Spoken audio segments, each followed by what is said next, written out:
Ladies and gentlemen, I'm your host, Brady Kreitzer, and today we're going on a very special journey through the 18th century, the Revolutionary War here in Western Pennsylvania. So what I want to do today is follow a path that many of us here in and around Pittsburgh and Eastern Ohio take all the time. But we don't realize it's actually a road made in 1778. That's one of the most important early roads in the history of the entire American West. And this will be called the Brodhead Road. The Brodhead Road is going to be built in the middle of the most dire period of the American Revolution. And it's nothing short of extraordinary. It's a road that is well over 20 miles through harsh wilderness, winding terrain, plunging valleys. And it's really a testament to the engineering capabilities of George Washington's Continental Army and the fortitude of the men that built it. So before we jump onto the Brodhead Road, and it's a journey of about an hour overall, following the exact route that he took, looking for landmarks, talking about what he wrote while he was constructing that road, I do want to give you some background about why the road was built in the first place. And for that, we're going to look at the big map here on the screen. What you're seeing here is a very well used and very accurate map of the American Revolution on the Western frontier. And to make it very easy, the American Revolution in the West was largely a war not between redcoats and Continentals, but between militiamen and British allied Native American warriors of the Ohio country. And that's that large, dark green, blobby, kind of splotchy area there. You see Western Pennsylvania, the state of Ohio, and parts of Indiana today. To make it very simple in a geographic perspective, the headquarters of the Continental Army in the West is what you see circled in red there on the right-hand side of your screen. It's Pittsburgh. Fort Pitt was the headquarters of the Continental Army on the Western frontier. Its polar opposite, right, its countervailing force, the stronghold of the British on the Western frontier, was Fort Detroit. And of course, that's the site of Detroit, Michigan today, and that's the red circle you see there on the left. Everything in between these posts was, and I mean this in the most strictest sense, a war zone. That area was up for grabs in terms of practical control. There were settlements there, there were communities there. All of them were under constant threat of attack from one side or the other. And when you understand the Pittsburgh, Fort Pitt, and Detroit, Fort Detroit dichotomy here, you're going to understand a lot about the Revolution in the West. Both sides are going to make attempts to strike at the other. They'll have mixed success, but by 1778, that's the world we're jumping into for this episode today. Our story is going to begin in the summer of 1778, when a Georgia official, a Continental officer named Lachlan McIntosh, arrives here in Pittsburgh on the Western frontier. A little bit of backstory about McIntosh. McIntosh is from a very wealthy Georgia family. He gets into a very heated long-term political dispute with a man named Button Gwinnett. How's that for a name? Button Gwinnett, by the way, was a signer of the Declaration of Independence. And McIntosh shoots Gwinnett to death in a duel. Yikes. That's what you're getting into with this guy. Now, many people in Georgia want to see McIntosh hanged for this. They want to see him jailed for this. Button Gwinnett was also wealthy and well-connected. But George Washington didn't want to see his friend in trouble or in legal jeopardy. So he immediately called Lachlan McIntosh to Continental Army headquarters, and he assigned him to Fort Pitt in the West. This was done because McIntosh was a pretty good commander in the middle of the American Revolution when there weren't many to speak of, and because it got him out of immediate legal jeopardy. So in 1778, Lachlan McIntosh becomes not only the commandant of Fort Pitt in Pittsburgh, but he becomes the head of the Continental Army on the Western frontier. And one of the first things he's going to do is broker an ultra-important treaty with the nearest Native American nation to Pittsburgh, the Lenni Lenape, or as the English would call them, the Delawares. This will be signed in August of 1778, and this will be, well, we'll say August, September of 1778. And this will be the first treaty ever signed between the United States of America and a Native American nation, and it's an important one. The Treaty of Fort Pitt is a treaty of promise. I will tell you, though, in the end, the promises will be broken. But the treaty signed with the Lenni Lenape, the Delawares, is a multifaceted, multi-part treaty in 1778. And what it does, again, is make promises to this native nation regarding their future in this North American world, whoever wins the revolution. So the three basic tenets of the Treaty of Fort Pitt of 1778 that lead to our story today are as follows. Number one, the United States of America, in its albeit nascent infant form, agrees to build a fort in Delaware Territory. This is going to be an important fort because it's going to be on the northern bank of the Ohio River. Now, in 1768, here's why that matters. In 1768, 10 years earlier, the British Empire signed a treaty called the Treaty of Fort Stanwix, a very important treaty for the history of the West, which guaranteed Native Americans land on the northern shore of the Ohio River, all the way through northwestern PA and New York State today, the Treaty of Fort Stanwix. So with the Treaty of Fort Pitt, for the first time, Americans are able to build a fortification, yes, on the north bank of the Ohio River, but most importantly, in native territory. And they're able to do this because with a fortification comes the promise of protection and trade.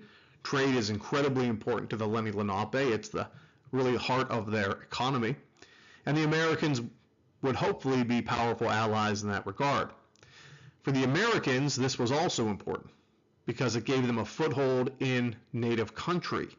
And you can't get to Fort Detroit, remember back to the map, unless you march through Native American territory, specifically Lenni Lenape or Delaware territory.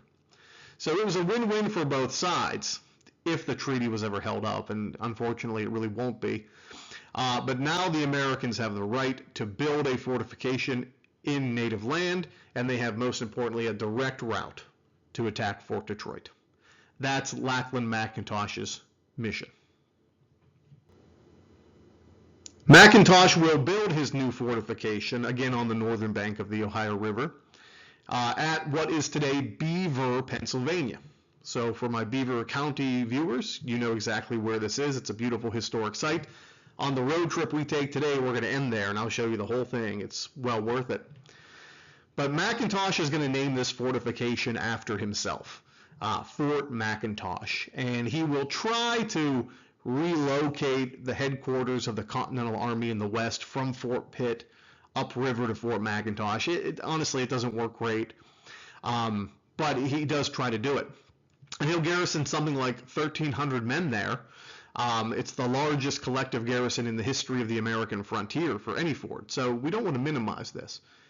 But Fort McIntosh will be the next step in the United States of America's push into the West during the American Revolution, and most importantly, its push toward their target at Fort Detroit. Now, 82 miles away, that image, by the way, you see on the screen is Fort McIntosh. 82 miles away, further west, Lachlan McIntosh wants to build another fort. This will be called Fort Laurens. Remember, McIntosh is a Southerner. Henry Laurens is if you know his name, major player in the Continental Congress of the United States, and he's a big-time rich politician and all of these things. So Fort Laurens is named after him. He's a Southerner. Why is a fort in today Ohio named after a Southerner? McIntosh is a Southerner. But that will become the only Continental Army fort in the West. And I'll show you a big map of this and you'll get the whole picture.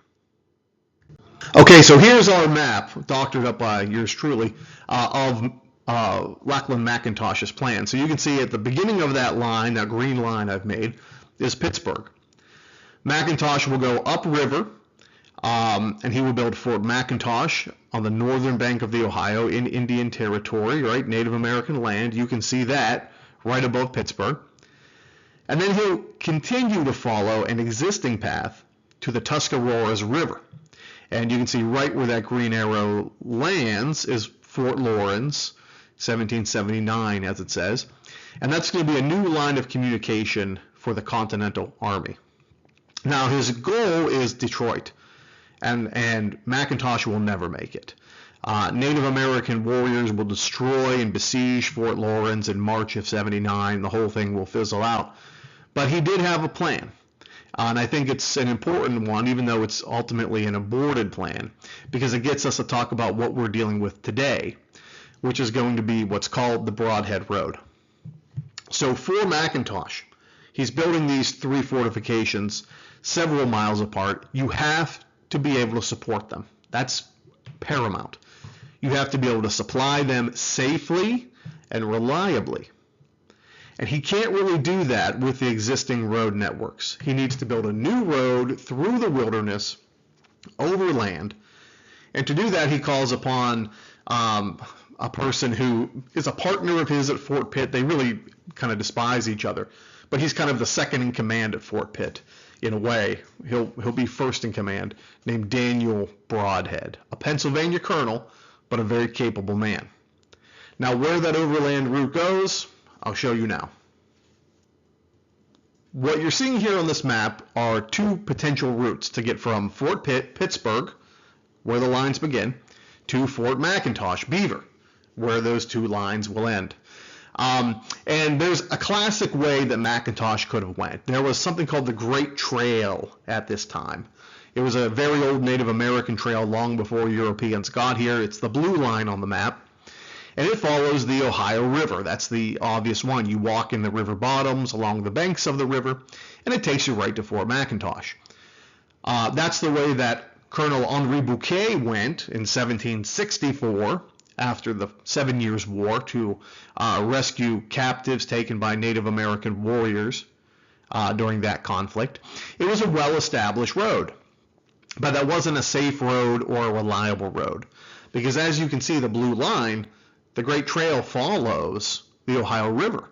Now, you'd have to entirely, if you're the Continental Army, if you're McIntosh, you'd have to entirely stay on the southern bank. Because, again, the northern bank is Native American territory, and you would be wide open for attack. But the reality is, even on the southern bank, your massive supply trains and supply lines to support your new Fort McIntosh and your new Fort Lawrence would be under attack all the way. So instead, McIntosh calls upon Daniel Brodhead to march his men overland by building a road. And that's the road we want to find today. And that's the road you see in red. This is an ideal location to do this. Yes, the valleys are plunging and the hills are tall and mountainous and craggy, but most of the route that Daniel Brodhead and his men take, building this road in 1778, is going to be on a pretty high ridge line, and it's going to be with sloping ground to either side. Remember, like we learned in Star Wars, right? It's over, Anakin. I have the high ground. That's what Obi-Wan Kenobi said. And if you don't get that reference, it's pretty dorky. You can ignore that. But high ground is the key here, because on that red line you're seeing, to the left-hand side is going to be, for a lot of this journey, the Raccoon Creek. And to reach the Raccoon Creek, you have to go down a very steep hill. It's the major water form on the left-hand side of that area. That gives you protection to your west. On the eastern side of that red line, the right-hand side, there's sloping ground down to the Ohio River. So again, you're going to be in the wilderness. You're going to be all alone. You're going to be carving a path through the forest. If you saw the thumbnail, you have an idea of what it looked like for this episode. But you're not going to be ambushed. And that's the key. The blue line, you're certain to be ambushed by native warriors because you're bordering on native territory along the Ohio River. By moving just slightly inland, it's a little harder, you got to carve your way through, you guarantee the Continental Army soldiers in Fort McIntosh valuable protection of their resources and supplies. And that's going to be the key here as we make this drive today that's ahead of us. Now, one more thing before we get started. We're going to zoom in on this red line. You can drive, and we will, most of Brodhead's Road, very famous road here in the West, but kind of lost to history in a lot of ways. A lot of people just don't realize it's there. I'll show you exactly where to go. When you follow that red line, you're following Brodhead's Road almost entirely, until you get to the very end. Because the very end of the Brodhead Road runs out. I'm going to show you exactly where it goes so you can understand better. This is what you're seeing as the end of the Brodhead Road as we know it. So to give you some idea, it's labeled there. Middle of the screen, the arrow is pointing right at it. Across the Ohio River is Fort McIntosh. The Brodhead Road would go as far as the southern bank of the Ohio River, where the arrow ends. In what is today Center Township, outside of Monaca, Pennsylvania, Central Valley School District, whatever you want to say, you're going to have the Beaver Valley Mall. It's the modern world, what can I say? And if you follow the road all the way to the end of the Beaver Valley Mall, you can see there on the map, you have Lowe's Home Improvement. Right next to that Lowe's, there is a valley that's still there. That was understood and described to be the end of Daniel Brodhead's famous road. It's a gouge in the landscape. You'll see it at the end of this video, so stay tuned. The road would actually end in that valley. So if you go to that Lowe's Home Improvement Center, they're not sponsors or anything, but if you go there and you look off to the right of the parking lot, so you can see exactly where this gouge goes, and you can see Fort McIntosh across the river. The Brodhead Road would end in that gouge, and goods and supplies would be ferried back and forth across the river. There was no bridge or anything like that, but there were ships going back and forth, small rafts and canoes and bateaux and things like that to carry the goods back and forth. So that's the end of the Brodhead Road. Now, you could make a good argument. Yes, the road is built by Daniel Brodhead, but it's ordered to be built by Lachlan McIntosh. It's part of his grand vision of conquering the West, as it were. You can make an argument that the Brodhead Road could and should be called the McIntosh Road. I'm not going to do that. It's been the Brodhead Road for 250 years. But what we're going to do today, and I'm going to take you step by step. I'm going to show you the sources. I'm going to show you the documents. I'm going to show you the people. I'm going to show you the landmarks. I'm going to make the construction of the Brodhead Road for you real today as we drive it together. So stay tuned, buckle up. Here we go.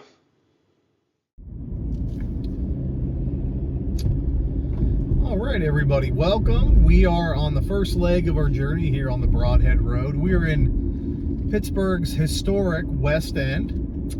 And West End was notable in the time of the Revolution because it sat right on a body of water called Sawmill Run. And Sawmill Run was called that because it's what operated the primary sawmill, not just for Fort Pitt, but for the nascent settlement of Pittsburgh. And this is where our journey on the Brodhead Road is really set to begin. When Lachlan McIntosh took it upon himself to build this road in September of 1778, or at least to order the road built, to him this was a logical starting point.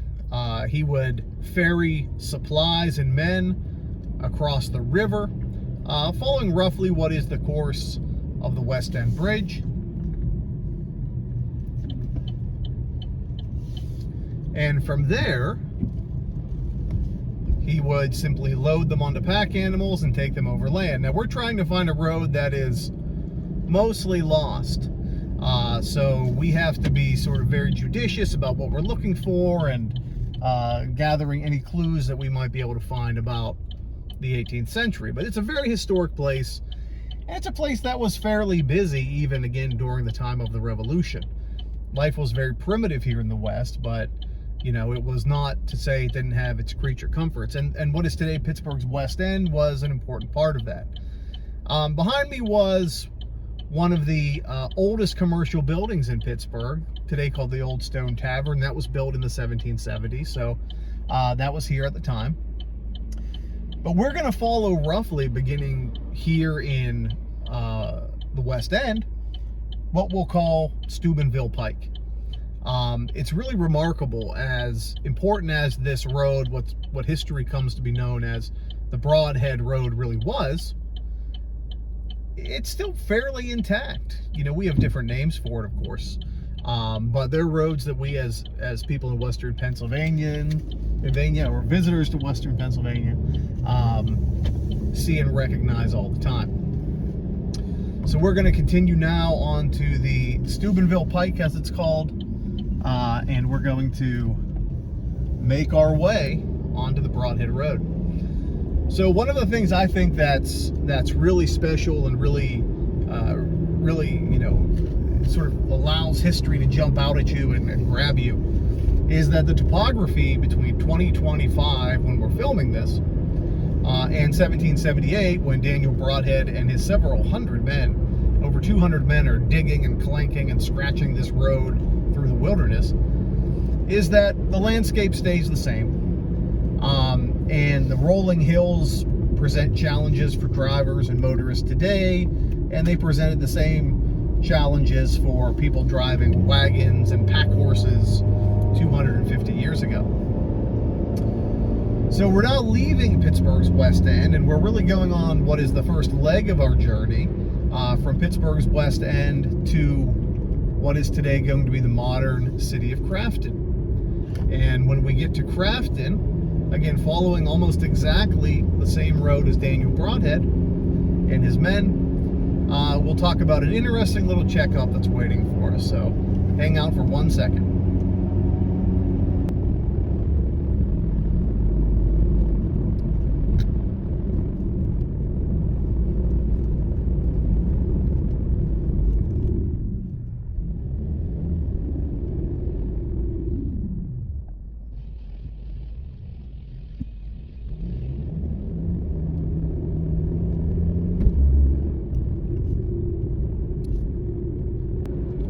Alrighty, as we come over the hill here into the borough of Crafton, this is a ride, again, many of us do all the time. You have a really great commanding view here off to the right through these trees of what lies below, which is Crafton Borough. Now, Crafton's going to be an important place in the Revolution. And I think even a lot of people in Crafton aren't aware of this, but the commandant of Fort Pitt before Lachlan McIntosh was a famous surgeon and military officer from Lancaster, Pennsylvania, called Edward Hand. And Edward Hand was ordered by George Washington to establish what is essentially a medical hospital and encampment here in this overlying borough of Crafton. And the reason that he did that was because it sat away from the larger and greater population of Pittsburgh. The hospital that Edward Hand established here in Crafton was placed here, again, to deal with all kinds of nasty and terrible infectious diseases. It was close enough to Pittsburgh and Fort Pitt that medical attention could be provided, and sick patients and people could be visited. But it was far enough away that the general population of Pittsburgh wouldn't be sick. So one of the neat little elements of Crafton's history is that during the Revolution, Edward Hand kept his, mobile but very important hospital here in Crafton Borough. And I'm just kind of going on a cruise through here because we aren't sure precisely where that was. But we know it was on its way to what is really the dominant landform of Crafton, and one of the most important waterways here in this area outside of Pittsburgh, which was the Chartiers Creek, and we are very rapidly going to be approaching that.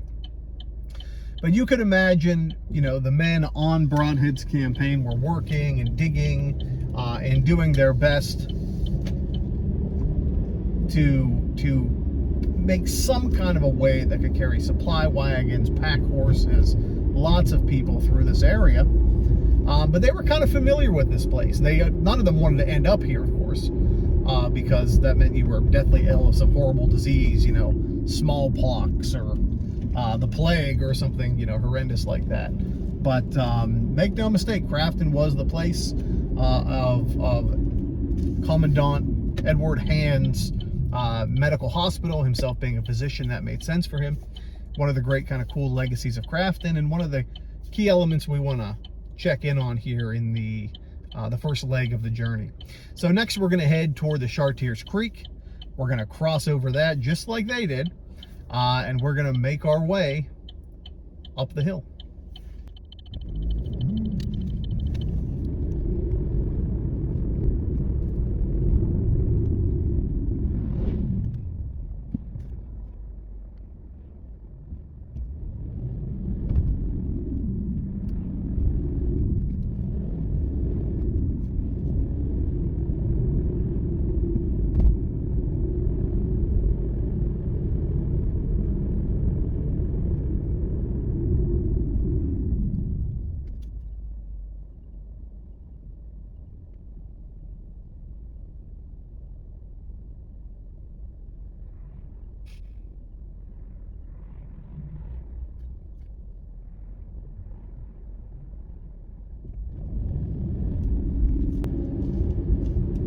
Alrighty, we're crossing over the Chartiers Creek, which was really one of the most important landmarks here in Pittsburgh, western Pennsylvania, really the entire frontier in the 18th century. The Chartiers Creek was a main artery that led to the Ohio River. It's right off the bridge to my right. And whenever you talk about the Chartiers Creek, what you're really talking about is your connection to the larger world. It was named after a French-Canadian fur trapper from about a generation earlier named Peter Chartiers. And you know, his early fur trapping, you know, escapades here are pretty legendary in Pittsburgh. That's before the Revolution, of course. But as we're progressing here on Steubenville Pike, we're going to be coming up a hill, and at the very top of this hill was a location that would eventually be called Summitville. But you got to remember, I think that's an important point. That wasn't called that in the 18th century, but there were communities here. There were settlements here. For those of you that have watched my series on Robinson Run, which I would encourage you to watch, it's really doing great. I'm very proud of it. The Chartiers Creek is what connected the people of Robinson Run to the Ohio River, and therefore New Orleans and the Mississippi and the world. So the hill we're steadily climbing here was going to be the precise route of Daniel Brodhead's men in September of 1778, and you're going to see it's winding and it's twisting and it's quite a bear, but this was the grade they faced with very little change. They did not go to Permane Brothers. They should have. That's their loss.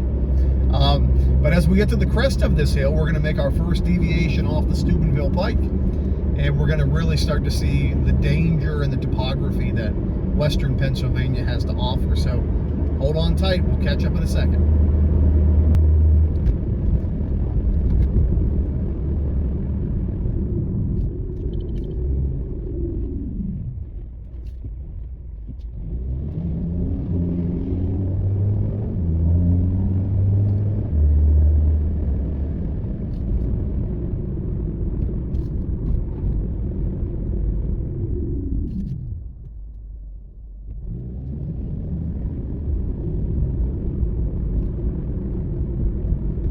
Alrighty, we are approaching the end of the second leg of our journey, and I want you to notice how flat and level this ground has been for us over the last mile or two.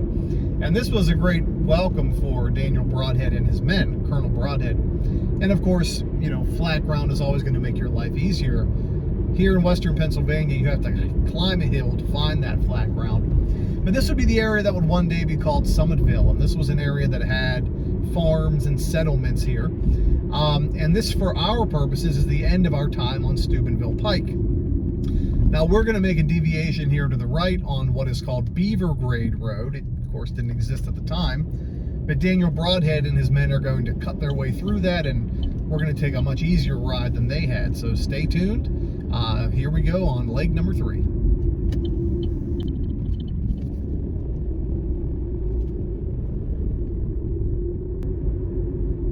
Here at the beginning of leg number 3 of Brodhead's Road, finding Brodhead's Road, as we're trying to do today, you're going to see we still have the benefit here on Brodhead Road of a nice, flat, even terrain. But that's about to change very drastically. And Brodhead Road is going to take us down a plunging hill toward one of the other very important creeks in this region. Remember, think of creeks the way you think of highways today. They connect to other highways, right? They connect, in our case, to rivers. It's going to take us to Montour Run. As we go down this hill, you're going to see this sweeping vista off to your right, and it really shows you, my gosh, the peril and the heroism of such a journey, what it takes to do this. Now, we're going to be going down the hill in a nice fluid curving way. That's going to be a constant as we continue on this journey on this episode here, but they didn't really have that benefit. Most of the time, Brodhead's men, and again, he had men with axes, plows, hoes, he had men digging up roots and stumps, he had pack animals pulling these stumps out of the way and carrying food for the men and supplies. It's pretty incredible. I mean, the amount of manpower it takes to do this. And what's even more impressive is he begins this journey right around September 22nd or September 23rd of 1778. And they're going to reach their destination by no later than October 8th. We don't know when the exact date of that is. It could be the 7th, it could be the 8th. But this is a remarkable infrastructure achievement in the middle, here we go downhill, of the Revolution. We talk about how George Washington's men were perilously starving and hungry at Valley Forge. Well, that was like every single day here on the frontier. There's no question about that. That was like every single day. So the fact that those men could do this is pretty outstanding.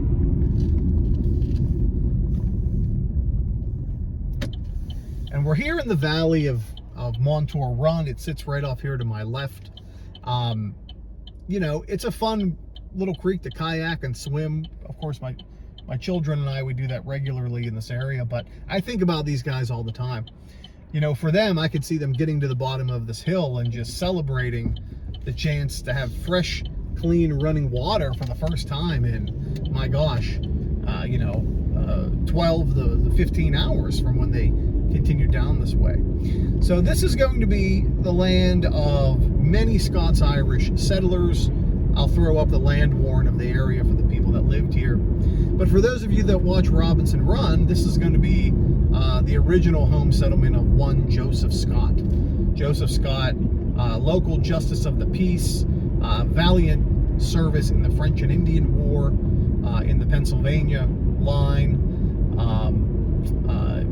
valiant service in the Revolution, and of course, as we'll see, arrested in the Whiskey Rebellion. But this was his area down here. Now we're about to make a radical climb for the fourth leg of our journey now, onto what is called at the time today Brodhead Road. They didn't call it that, but this is going to be another extreme compared to what we just saw. We just saw Brodhead's men tackle a treacherous downhill descent. Now we're going to be going treacherously uphill on Brodhead Road. And I want to stress, there's slight deviations in curvature of the road, you know, for modern automobile traffic. They usually would have tackled these head-on going straight, but by and large, this is the way Brodhead and his men went within just a few, I would say a few dozen yards in the late summer, September of 1778. Stay tuned, we'll check in here in a second.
right now we're climbing the hill into Moon Township, Pennsylvania. And this is in a place where we'll get one of the very rare sort of geographic indicators from Colonel Brodhead in his orderly book. Really, it was the orderly book of one of his aides. Because it said that on a place called Sisney's Farm, S-I-S-S-N-E-Y, Sisney's Farm, many of his soldiers and his work crew got in trouble for killing livestock, eating farmers' foodstuffs and supplies, burning their fence rails for heat and things like that. We aren't really sure where Sisney's Farm is, but I have a very good sneaking suspicion that I do. One of the highest ranking militia officials here in this area, certainly the area of Moon Township, was a captain named John Cissna, C-I-S-S-N-A, if you want to look him up. And we know that John Cissna was a prominent landowner in this area. Cissna's Farm, or Sisney's Farm, may be a very good parallel. But I say that because we know that Sisney's Farm was located near the farm of Joshua Meeks. And Joshua Meeks, his historic marker was just behind us there, we just passed it, was a major landowner, also a decorated Revolutionary War veteran here in Moon Township. So, you know, it does come with, I guess, the territory of researching these people as much as I have, that I could make a statement that Sisney's Farm, where this sort of out of control young militiamen, rangers, whatever you want to say, that were with Daniel Brodhead building this road, got into some trouble. Really, the great works and research on what is today, or will be today, the Brodhead Road, as it's called, were written decades ago, long before the major change of accessibility of the internet. So that's the great thing about history. We all contribute in our own ways. But I think Sisney's Farm, and I'll put that up on the screen, in the Brodhead Orderly book. If I had to bet, which of course I'm not a betting man, would probably likely be the farm of John Cissna. And the fact that he himself was a Revolutionary soldier, and maybe not even around at the time, maybe just his family, and these road building marauders come in and tear things apart. I think he'd be right to complain to Colonel Brodhead about that. But we're just about to finish the next leg of our journey, leaving Beaver Grade Road and jumping onto what is today known as the Brodhead Road.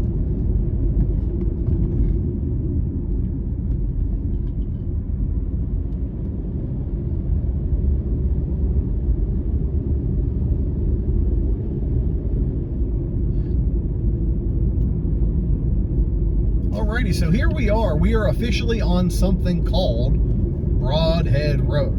I'm not going to stand here, or drive here rather, and tell you I rediscovered Brodhead's Road or anything. You can't say that you've lost a road from 1778 when in 2025 it still has the same name. But we are now, again, quickly approaching that. And as I said, the Brodhead Road really doesn't deviate much from its original course from this moment onwards. It really only deviated slightly back in Crafton, again talking about Edward Hand's hospital. But it really stays true to its course here. And we know that because the Brodhead Road only crosses a couple of streams. And of course the biggest, which we've already mentioned, kind of the most challenging, was Chartiers Creek back in Crafton. But now we're going to be plunging into a deep valley, and we're going to cross not one but two streams within about 100 feet of each other. And they are going to be the streams of Flockarty Run and Boggs Run. And they were called Flockarty Run and Boggs Run in 1778. And of course, they're still called that today. So that was really nice of them to do that, right? Name it for us and keep the name. One thing I do want to say before we again speed up and meet you at the bottom of the hill is that you'll notice that we are going around some extremely wide S-bends here, and this is not what Daniel Brodhead and his men did in 1778. They made direct approaches down the hill because the, again, straightest distance between 2 points, right, the shortest distance rather, is a straight line. When this road was redone in the 1920s and 30s, modern road crews adjusted the original course of Brodhead's Road to easily and lightly meander down the hill. And as I say that, we're getting to the bottom of it, and we're approaching, again, the dual stream crossing of Flockerty Run and Boggs Run, which is clearly denoted in Daniel Brodhead's campaign's orderly book. So for us, we can take a deep breath and celebrate the fact that we know for sure we are still on pace with him.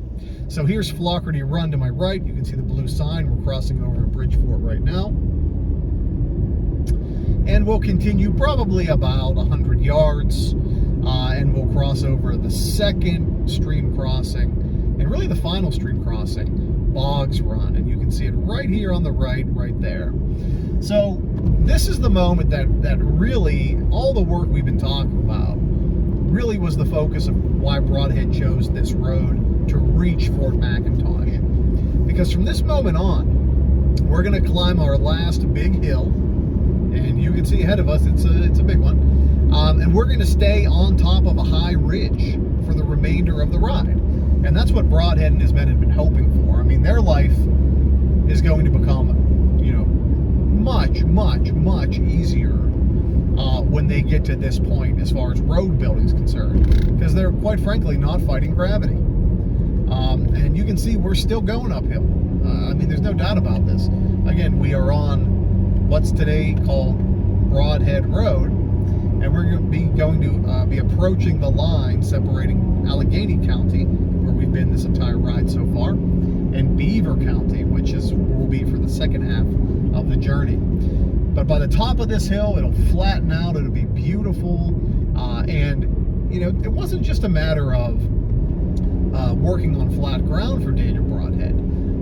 And here we are, we've reached the top. You can see it's going to stay this level, really, for most of the way. Here, Broad Hill Courts, Broad Hill Estates, his name sort of, you know, lingers in ways we don't often think about. But it really isn't about just working in a flat location. This is also about defense, because to our right is a plunging drop to the Ohio River. And very quickly to our left, for most of this journey on this ridge, will be a plunging drop toward Raccoon Creek. So these are the two major water forms of this area. And it's why Brodhead loved this path. Easy building, but he knew one thing for certain when he stayed on this ridge line. He and his men and all of the subsequent men and pack animals and people that used this road after him were not going to be ambushed by British allied Native American warriors. That was an ever-present threat. You know, there's going to be no defiles here. You're not going to have to squeeze through any tight spots. You're always going to have clear visibility. So for Daniel Brodhead, this is going to be a really, really important place for him, giving him both security of his own and security for the future. So we're going to continue here on Brodhead Road. We're going to speed up, and now I'll check in with you again in a second. Enjoy.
Alright, we are headed down a pretty steep, winding hill here, and we always want to check in with this because Daniel Brodhead and his campaign of builders did talk about exactly this hill.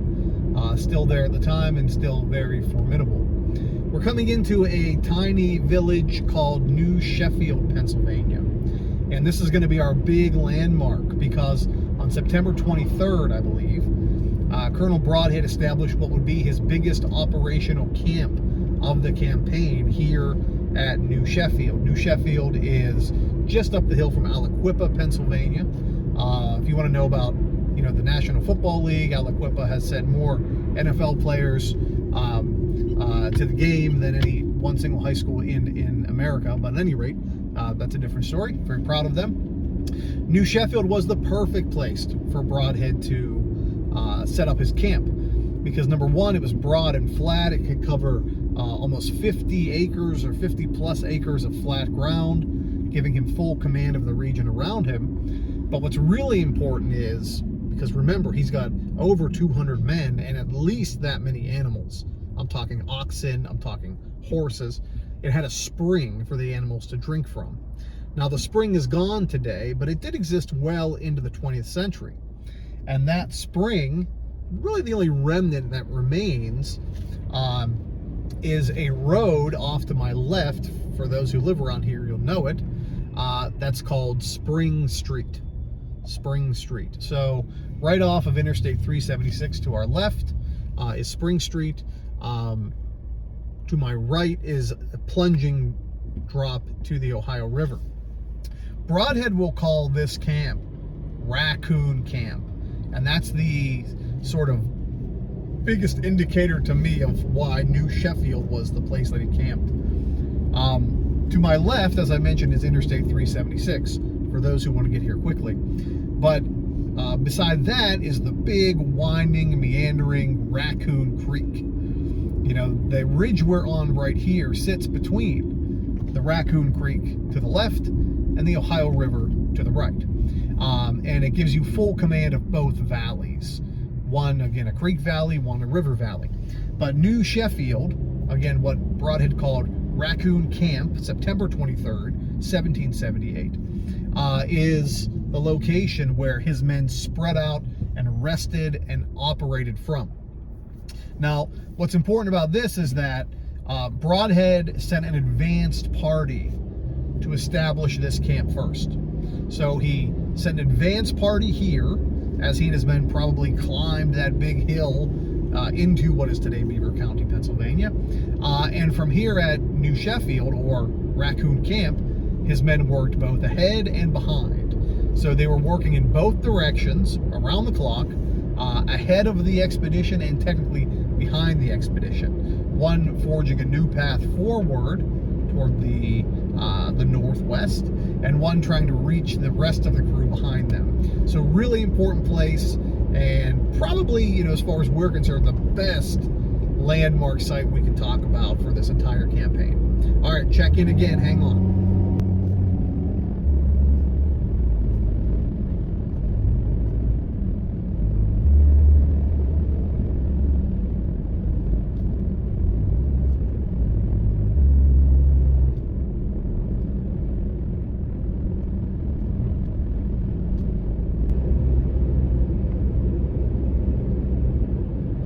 We are now approaching, still on Brodhead Road, of course, following the 1778 Brodhead Road, what's called Center Township, Pennsylvania.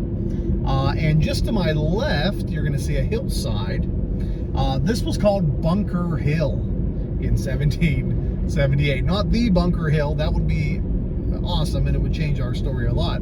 But it was at that location that a family was raided by British Allied Native American warriors, taken captive, and taken to Fort Detroit and exchanged as prisoners. Paroled at Fort Detroit, so to speak. So, again, as Brodhead and his men are working, and they are in the wilderness, there's no doubt about that. But there are people here. I mean, there are Scots-Irish settlers in the region.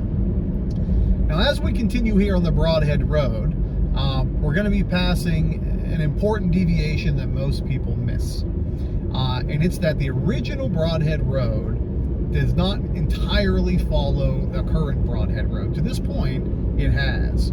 There's one major deviation I'm going to show you in a second.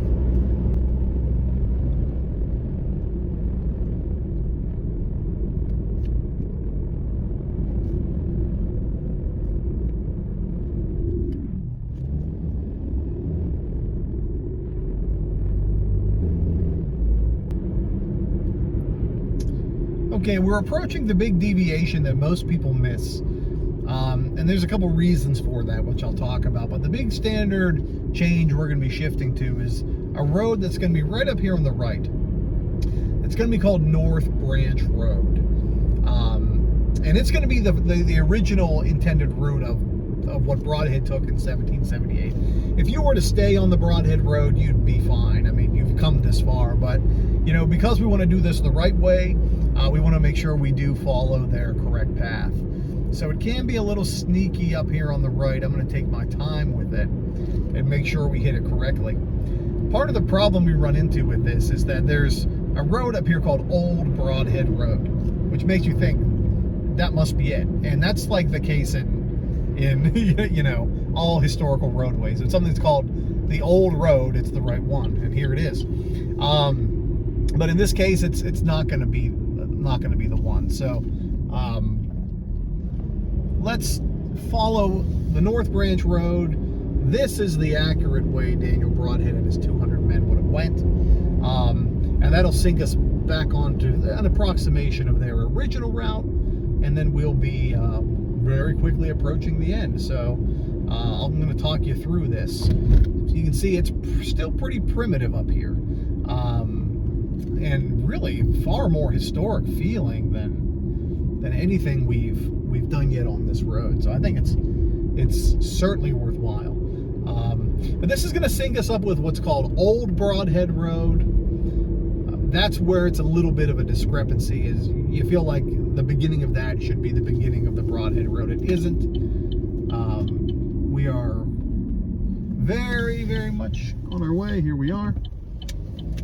And we're on Old Brodhead Road. And this is going to take us through to really most of the remainder of Brodhead Road. And I'll stay with you and talk you through this. You know, one thing you have to accept about the Brodhead Road is that the original terminus of the roadway no longer has any roadway at all. And I'm going to get some great shots of that so you can see clearly where it goes.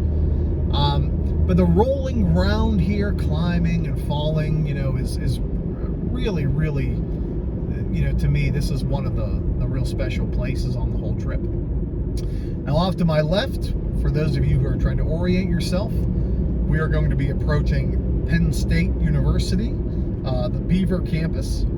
And hopefully, as you're watching this movie, that campus is still there. They recently announced a potential closure of the campus, which would just be devastating to really our whole community here in Western Pennsylvania. But that's a different story. You didn't tune in for that. I'll always side with history and the freedom to learn it. But we are going to be approaching the Ohio River directly to our front, and you're going to start to notice, you know, a big wall of mountains and hills in the distance. That's the river valley we're seeking as we go. But you're also going to notice that we're going to be encountering a dead end, and I mean D-E-A-D, dead. Because the Brodhead Road, as we understand it, you know, is going to fall by the wayside. The modern world is really going to erase, you know, a lot of the past. So I'm going to get you as close as possible. And what's most important is we're going to see where the road ends at Fort McIntosh. So we are so close. Hang on, we're almost there.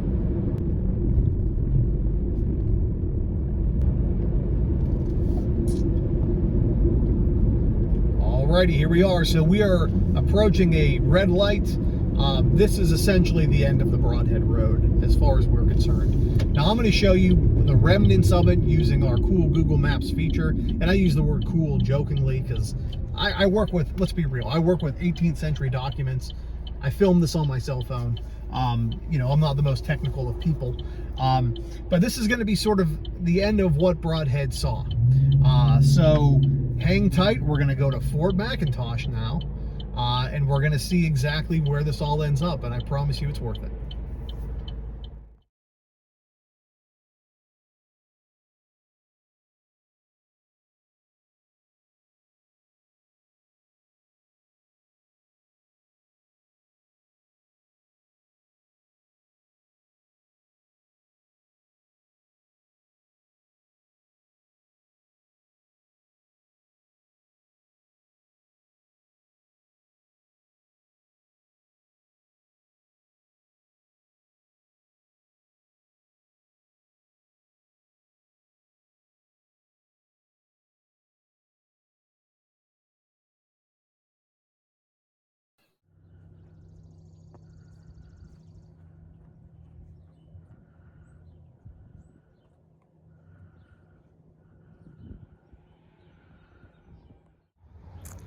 All right, everybody. Well, we've made it.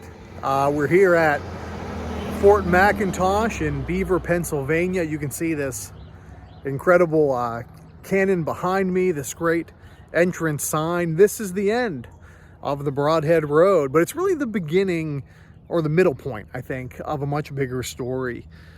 Remember, in 1778, Lachlan McIntosh was given the task of attacking Fort Detroit, maybe. That's probably out of reach, but continuing his path into the greater frontier.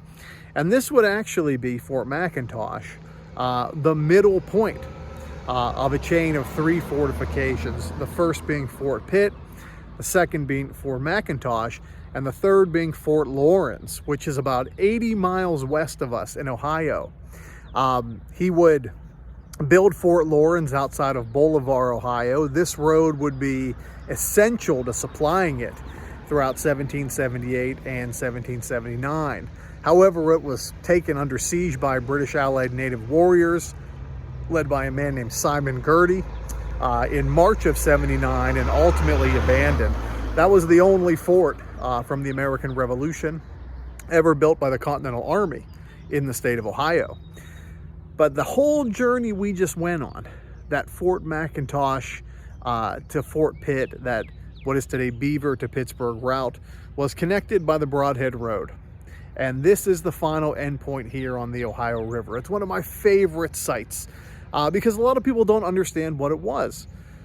You know, on October 8th, 1778, we always say that's the end of when Daniel Brodhead finishes building that road for Lachlan McIntosh. Because on October 8th, 1778, Lachlan McIntosh takes most of the men out of Fort Pitt, which at the time was the western headquarters of George Washington's entire Continental Army. And he brings them here to Fort McIntosh. And for a brief period, he'll have almost, I think, 1,500 men. Don't quote me on that, it might be 1,300 men. But this will have the largest assemblage of Continental forces anywhere in the entire American West. So I thank you very much for joining me on this great excursion today. If you ever want to follow a revolutionary road and take a drive, the Brodhead Road, I think, is the one to take because it leads you right here to a wonderful site at Fort McIntosh. All right, guys, this is Brady Kreitzer. See you next time.